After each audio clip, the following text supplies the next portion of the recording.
Alright, and pal, since we're talking about Terminator, what's your favourite Arnold Schwarzenegger quote? Put that cookie down now! That is a fucking classic, is that one. Put that cookie down now!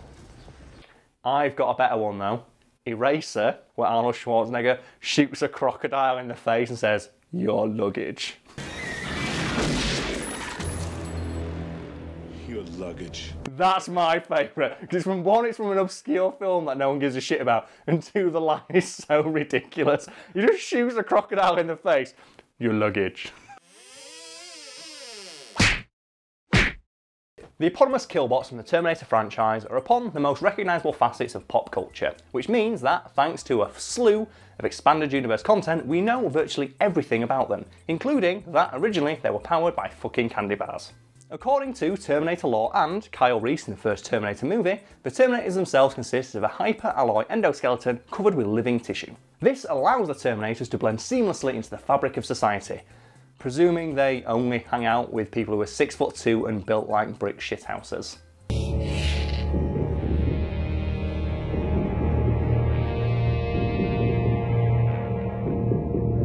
So have you ever heard the theory about why the Terminator is so buff? Like, Joe, obviously, because you look at them and you think these are supposed to blend in with people. Yeah. Why are they built like Arnold fucking Schwarzenegger?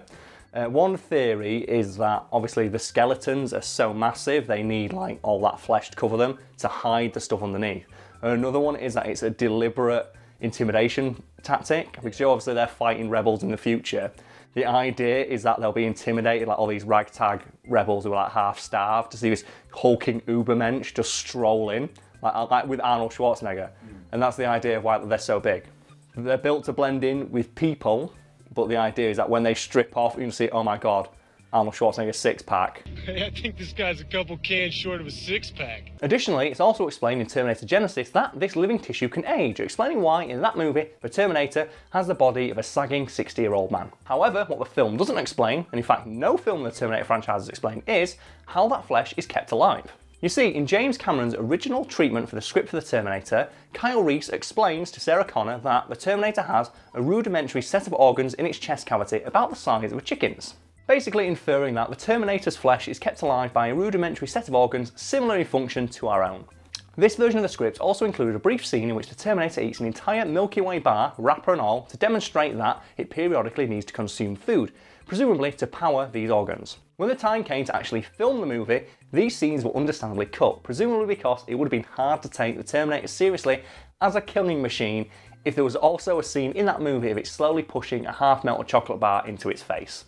I'm going to admit, yeah, I would have found it hard to take Arnold Schwarzenegger seriously as a killing machine if one of the scenes is just him going, oh, like a Toblerone. The thing is, in this that really early script, he's supposed to do it in front of a bunch of children who just go like this. The idea is that he's sat in a car, picks up a Milky Bar with the wrapper on it and just eats it with the wrapper. And then some kids just go. Well, I'd imagine one of the reasons they wouldn't want to put that in is because they want it to appear more like a machine. So it won't eat, it won't sleep, you don't see it go to the toilet. You know, that's probably one of the reasons they did it. And it does make sense in the context of that one movie. Well, if you don't explain how it works, it's not really that big an issue. But the longer the franchise has gone on, the harder and harder it gets to explain how does the flesh of this machine stay alive, especially when, like, the latest movie, Genisys, it says, oh, the Terminator's been here for like 40 fucking years and it's aged. Never seen a Terminator old before. The flesh they put on the cyborgs is normal human tissue. It ages. How is his flesh kept alive again? Like, does it drink water? How does it stay? Because obviously, like, people touch it and it seems real. Like, he bleeds. Yeah. Like when you see him cut his arm off in Terminator 2, it's got blood and flesh underneath it.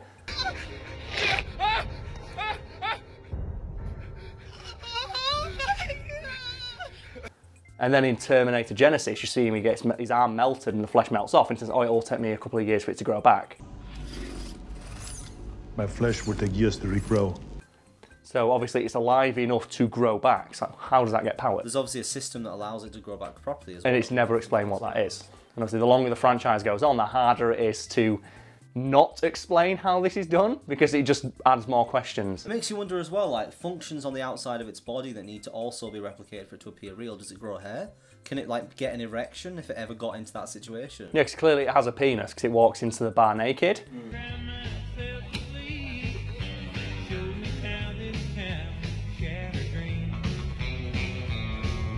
And people don't say that guy's not got a penis. Yeah. They just say this guy's naked. That's a crazy naked man. So Maybe the reason they were staring is because it's just like Ken doll. do you think it's super huge?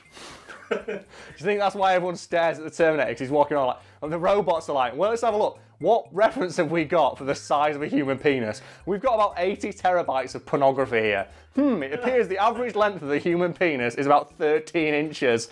Let's make it about that size. Well, I mean, if they made him huge to appear intimidating, Maybe they did. Yeah. So that's the thing we never know.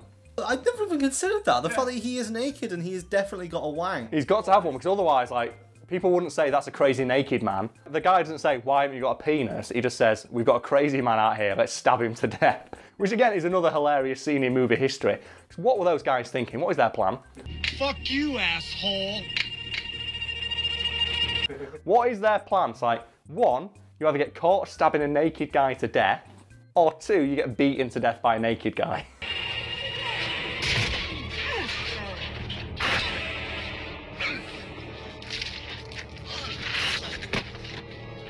Well, yeah, that's another unanswered question. Like, so obviously, the Terminator has a penis, because otherwise people would question the fact, why have a penis? How big is that penis? We don't know. My theory is it's like 14 inches long, because obviously Skynet's like, well, who do we base it on? Well, let's type in the word penis. Wow, there's a lot of this. There's a lot of footage of human penises in action, and they all appear to be about a foot long. That's a question I want to ask James Cameron. How big is the Terminator's dong? How did Skynet decide how long a Terminator's penis should be? The fact that it's never explained in any official sense how the flesh of the Terminator is kept alive has led to many fans assuming it's just kept alive by energy or some shit, which is where things get a little weird. Yeah, in the third one, he's got those like fuel cells in his chest that are supposed to power him, right? Yeah, the hydrogen fuel cells, and in the film he says, these power me for about 100 years, I've got one and a spare, and then it ruptures, and he throws it out the window, and it causes like a giant nuclear-style explosion. Yeah.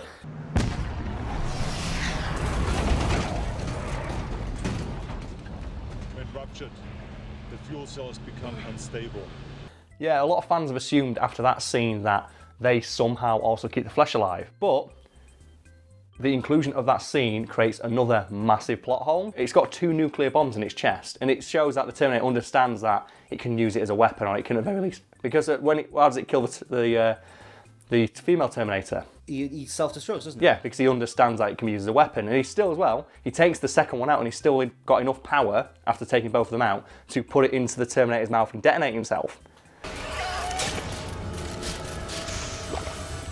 You are terminated.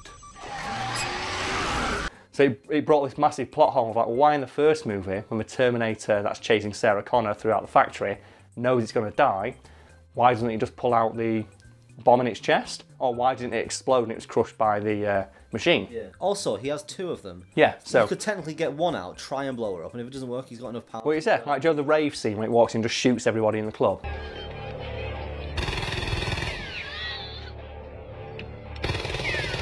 Why couldn't he just take one of its hydrogen fuel cells out and throw it into the nightclub? So that creates a massive plot hole. Yeah. Do you know what the worst bit is? What? It wouldn't have been necessary in the first place because the directors of Terminator 3 wanted to put in a scene that explained how the Terminator kept its flesh alive. What, with the whole candy thing again? Yeah, they wanted to do a throwback to that scene by showing Arnold Schwarzenegger's Terminator eating a candy bar and then explaining to people in the movie, this is how I keep my flesh alive.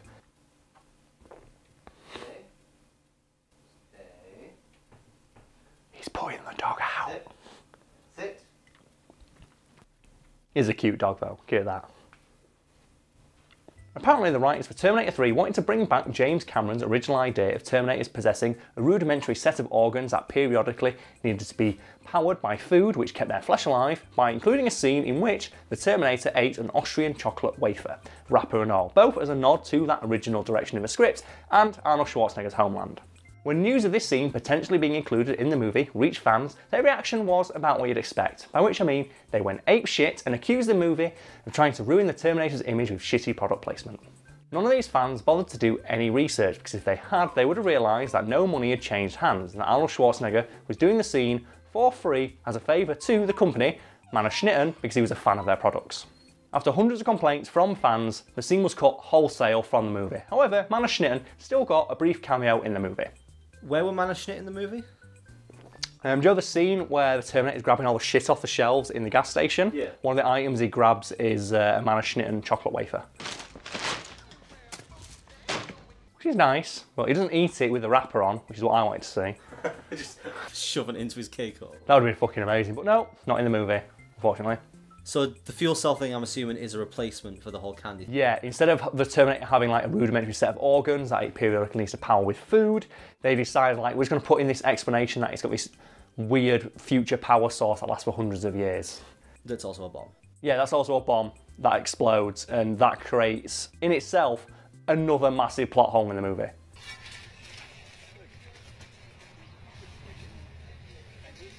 So in conclusion, because you really can't make this shit up, in the original draft of the Terminator movie, James Cameron wanted to include a brief scene in which the Terminator is shown eating a chocolate bar with the wrapper on it as a subtle hint to how the machine keeps the living flesh that covers its metal bones alive. 20 years later, another director wanted to include a scene in their movie as a throwback to this of the Terminator eating a chocolate wafer with the wrapper attached to it. However, fans complained because it wasn't in keeping with James Cameron's original idea of the Terminator, and they were forced to replace it with another scene explaining that it's actually kept alive by a giant bomb in its chest, which in of itself created a massive plot hole in the first Terminator movie. How fucking dumb is this? Like, yeah, I get it. It looks fucking stupid to see the Terminator just noshing down on a giant candy bar with a wrapper on it. But fans complaining about it being included in the third movie because it's not in keeping with James Cameron's original intentions for the Terminator. You're ruining the image of the Terminator. So what they had to do is bullshit this new explanation that itself ruins James Cameron's original film. So, you see, internet, this is why people don't take comment sections seriously. People complain so hard about something ruining the Terminator franchise that itself was a direct reference to the Terminator franchise. It ruined the Terminator franchise. Hi guys, if you enjoyed that video, why not leave a like or a comment below? It really does mean a lot. Or subscribe for more content like this. You could sound less sarcastic. I could, but I'm not going to. So it's not my favourite thing in the world, I think you can tell. Do you know what my favourite thing in the world is though? What's that? Talking about Terminator. And you will know that because tomorrow there's going to be a tangent video going up where I explain the bullshit story of how the Terminator movie got made. What's your favourite Schwarzenegger film? It's a toss-up, like Eraser, because it's so dumb. If anyone's not seen that, it's where Arnold Schwarzenegger plays a guy who basically erases people from existence and like gives them new identities and that sort of thing. And it's full of like weird future guns that turn people into skeletons when you look through the scope.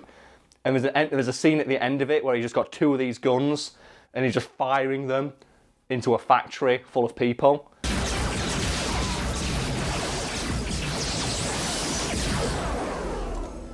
And there's a great scene in that one where he throws a shotgun at somebody and they pick it up, and then a guy's looking through the scope.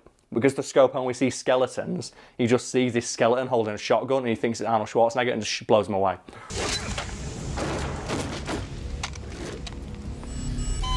Nice shotgun, asshole.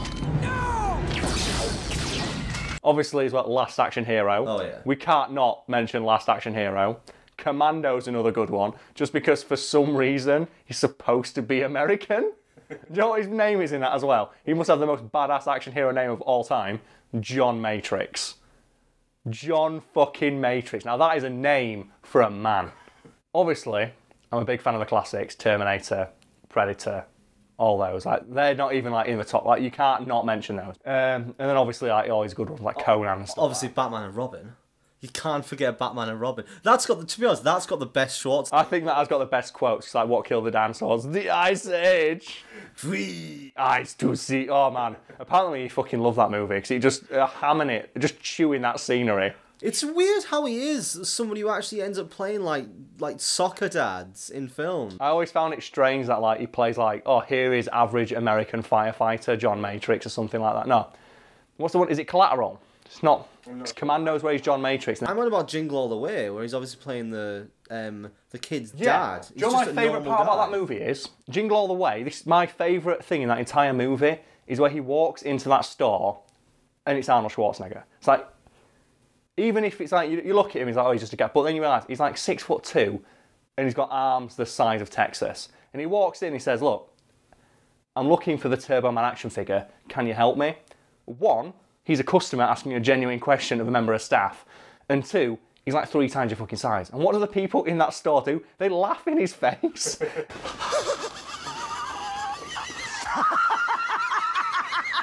And he picks them up like that and says, are you going to help me, or something like that? What were those guys thinking? Where's your Christmas spirit? Oh, here's a guy who's 3 times our size, he's clearly stressed, and he's genuinely just trying to get something for his son. Let's laugh in his face.